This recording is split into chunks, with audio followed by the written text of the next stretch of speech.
अस्सलामु अलैकुम वरहमतुल्लाहि वबरकातुहू। होप कि आप सब अच्छे से होंगे और ठीक ठाक होंगे।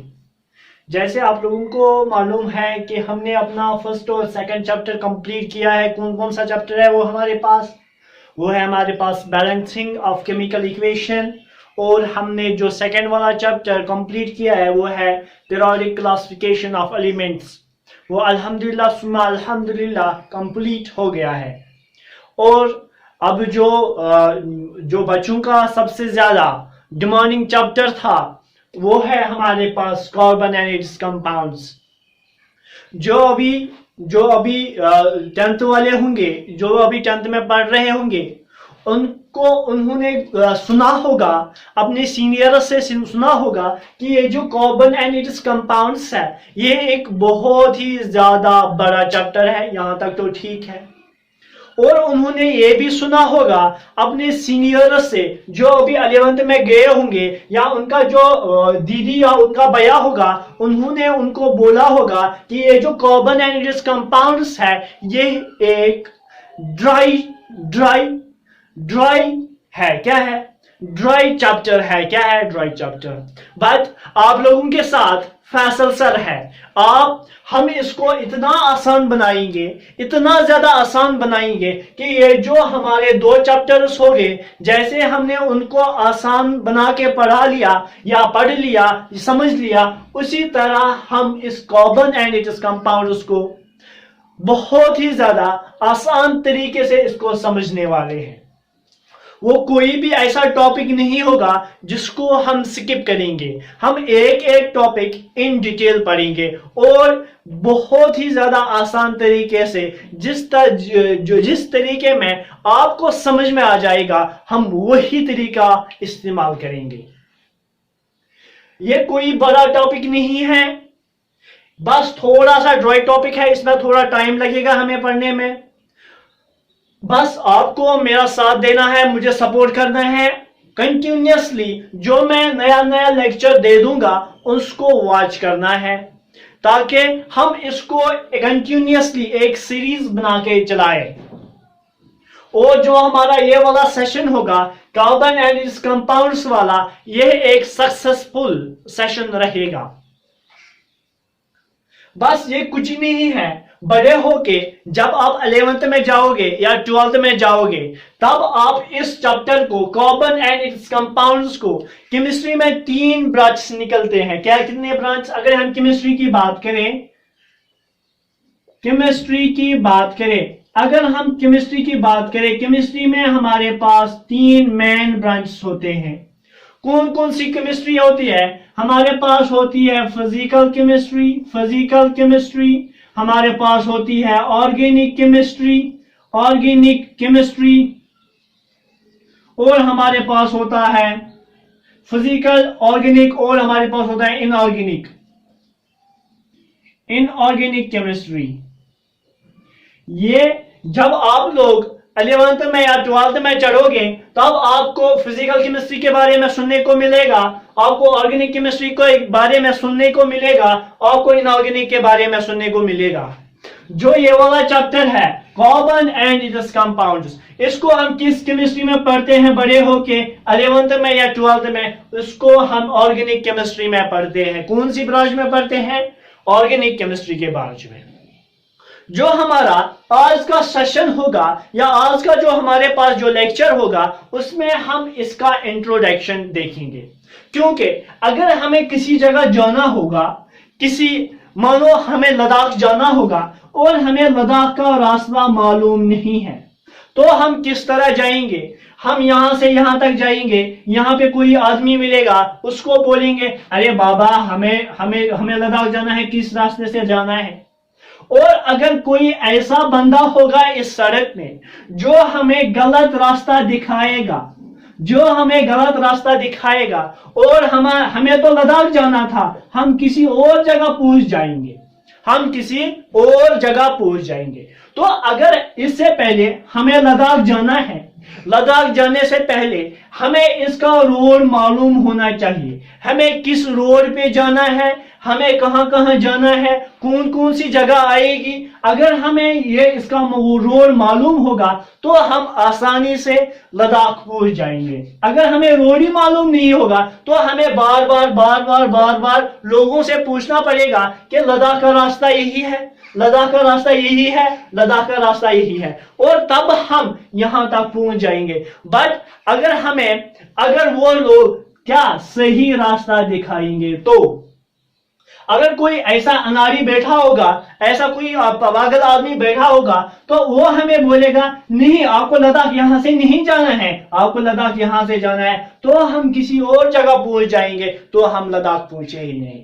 तो किसी जगह जाने से पहले हमें उसका रोड मालूम होना चाहिए। इसी तरह इस कॉर्बन एंड इट्स कंपाउंड्स को जानने से पहले, वहां तक पूछने से पहले, इसको कंप्लीट करने से पहले हमें इसका रोड मालूम होना चाहिए। हमें किस रास्ते पे जाना है, हमें पहला कौन सा टॉपिक पढ़ना है, उसके बाद कौन सा टॉपिक पढ़ना है, उसके बाद कौन सा टॉपिक पढ़ना है। इसीलिए कि ये जो इंट्रोडक्शन है ये बहुत ज्यादा जरूरी होता है एक चैप्टर के स्टार्टिंग में। जो हमारा पहला टॉपिक होगा इसमें पहला टॉपिक होगा कार्बन एंड इट्स कंपाउंड्स में, वो है हमारे पास bonding in carbon and its compounds. इस कार्बन एंड इट्स कंपाउंड्स में किस तरह की बॉन्डिंग होती है।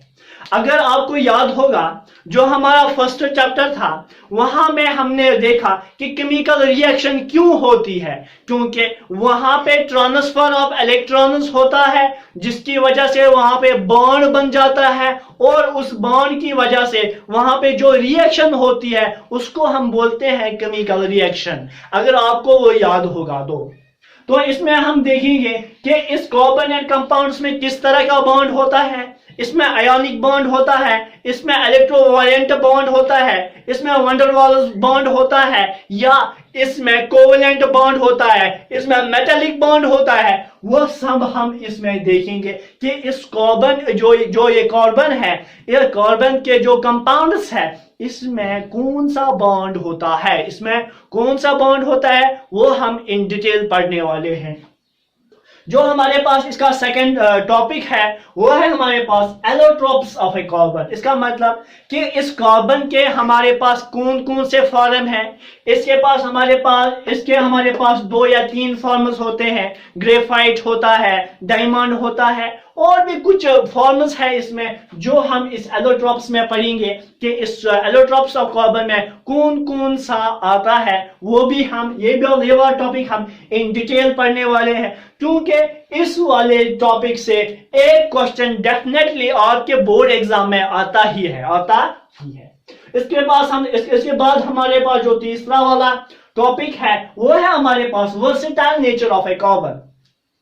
कि ये जो कार्बन है इसके इस वर्ल्ड में, इस लिविंग वर्ल्ड में सबसे ज्यादा कंपाउंड्स क्यों है, इसका वर्सेटाइल नेचर क्या है। यहाँ पे हम पढ़ने वाले हैं catenation of a carbon compound, कि ये जो कार्बन कंपाउंड है ये अपने ही एटम से बॉन्ड बनाता है, उसको हम बोलते हैं कैटिनेशन। क्या बोलते हैं? कैटिनेशन। और भी कुछ प्रॉपर्टी हम इसमें देखेंगे। उसके बाद हम देखेंगे कि ऑर्गेनिक कंपाउंड्स। उसके बाद हम पढ़ेंगे ऑर्गेनिक कंपाउंड्स, और ये ऑर्गेनिक कंपाउंड्स के बारे में हम किस केमिस्ट्री में पढ़ते हैं? ऑर्गेनिक केमिस्ट्री में। और जो ऑर्गेनिक कंपाउंड आपके सिलेबस में है वो है हमारे पास हाइड्रोकार्बन्स। हाइड्रो मतलब हाइड्रोजन, कार्बन मतलब ऑक्सीजन। जो कंपाउंड हाइड्रोजन और कार्बन के दरमियान बनेगा उसको हम बोलते हैं हाइड्रोकार्बन। इसमें हमें पढ़ने हैं, ये हमारे पास 3 टाइप्स का होता है। ये हमारे पास एल्केन्स का होता है, अल्कीन और अल्काइन। इनके बारे में हम अलग अलग से पढ़ेंगे। तो हमें इन कंपाउंड्स का, उसके बाद हमें इन कंपाउंड्स की नेमिंग जाननी है कि हम इन कंपाउंड्स को किस तरह नाम देंगे। जैसे हर एक बंदे के पास एक आधार नंबर होता है और वो ही इस आधार नंबर किसी और बंदे के पास नहीं होगा, इसी तरह हमारे पास थाउजेंड्स मिलियंस ऑफ हाइड्रोकार्बन्स होंगे और उन थाउजेंड्स और हंड्रेड मिलियन जो कंपाउंड्स होंगे इस हाइड्रोकार्बन के, उनका अलग अलग नाम होगा, उनका अलग अलग नाम होगा। अब उनका नाम कैसे है उसको हम कैसे जानेंगे, वो हम इस नोमेनक्लेचर में देखेंगे, जो बहुत ही ज्यादा इंपॉर्टेंट टॉपिक है आपके लिए। इसको मैं थ्री स्टार्स दे दूंगा पहले ही, क्योंकि ये एक बहुत ही ज्यादा इंपॉर्टेंट टॉपिक है।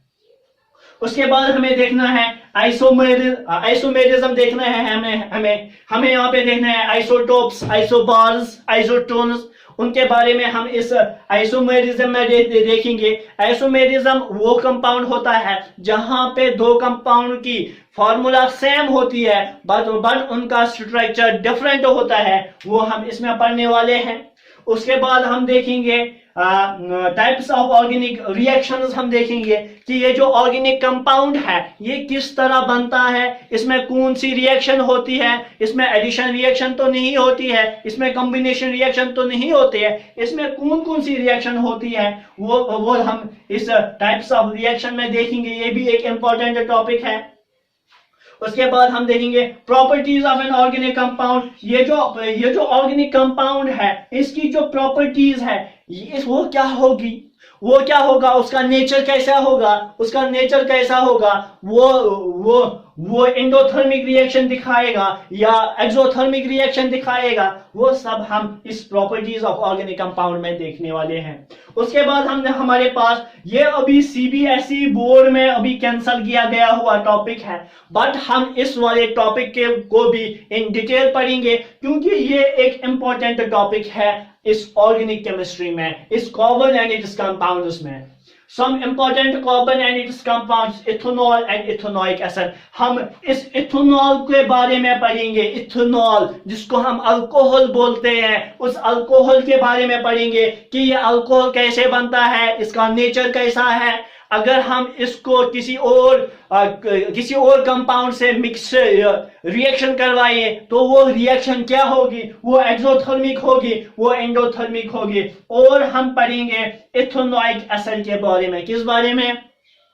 इथेनोइक एसिड के बारे में। ये जो इथेनोइक एसिड है इसकी केमिकल फार्मूला क्या है, इसका नेचर कैसा है और इसकी रिएक्टिविटी क्या है हमारे पास। और जो हमारे पास सबसे लास्ट वाला टॉपिक होगा वो हम पढ़ेंगे माइसीलस के बारे में। माइसीलस, इसमें हम पढ़ेंगे सोप्स के बारे में, डिटर्जेंट्स के बारे में। और अगर हम ये सोप यूज करते हैं, हम अपने कपड़े धोने के लिए यूज करते हैं, तो ये सोप क्या करता है वहां पे, इसकी रिएक्शन कैसी होती है वहां पे, ये वहां पे माइसीलस बनाता है। अगर ये हमारे पास कोई डर्ट का कोई स्पॉट होगा, ये उसके इर्द गिर्द एक स्ट्रक्चर बनाएगा इस जिसको हम बोलते हैं माइसीलस। इस माइसीलस में वहां पे हाइड्रोफोबिक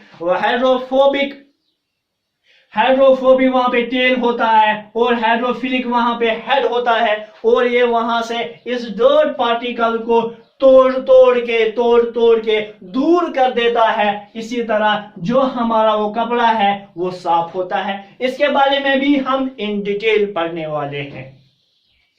और जो हमारा कल का लेक्चर होगा, कल का टॉपिक होगा, उसमें हम पढ़ेंगे bonding in carbon and its compounds, कि ये जो कार्बन एंड इट्स कंपाउंड है, ये जो कार्बन के जो कंपाउंड है हमारे पास, इनमें कौन सी बॉन्डिंग होती है, वो हम जो हमारा नेक्स्ट लेक्चर होगा, नेक्स्ट सेशन होगा, उसमें हम वही पढ़ने वाले हैं। होप आपको ये जो हमारे पास मैंने ये एक रोड मैप बनाया है, आपको ये रोड मैप समझ आ गया होगा। अगर आपको कोई डाउट है इसमें, जब हम ये अलग से स्टार्ट करने वाले हैं, एक एक टॉपिक को हम अलग अलग से पढ़ेंगे इंशाल्लाह। ये बहुत ही ज्यादा आसान बनाएंगे हम इस चैप्टर को, और हम इसको रॉक करेंगे। We will rock. हम इंशाल्लाह इस पे जीत हासिल करके रहेंगे। बस आपको अपनी हिम्मत बरकरार रखनी है, अपने आप को कमजोर नहीं बनाना है, और इंशाल्लाह सुम्मा इंशाल्लाह कि ये जो कार्बन एनालिटिस कंपाउंड है ये एक हमारे लिए ये एक सबसे स्ट्रॉन्ग वाला चैप्टर बनना चाहिए। अगर कोई भी कोई क्वेश्चन करेगा इस कार्बन एनालिटिस कंपाउंड्स में, हम वो विद इन सेकेंड्स में उनका उन क्वेश्चंस का आंसर देना चाहिए। ओके, आज के लिए बस इतना ही। Thank you. अगर आप लोगों ने अभी तक मेरे इस चैनल को सब्सक्राइब नहीं किया है तो प्लीज मेरे इस चैनल को सब्सक्राइब करो, अपने फ्रेंड्स में ज्यादा से ज्यादा शेयर करो, ताकि हर एक स्टूडेंट को ज्यादा से ज्यादा फायदा पहुंचाए। Okay, have a nice day.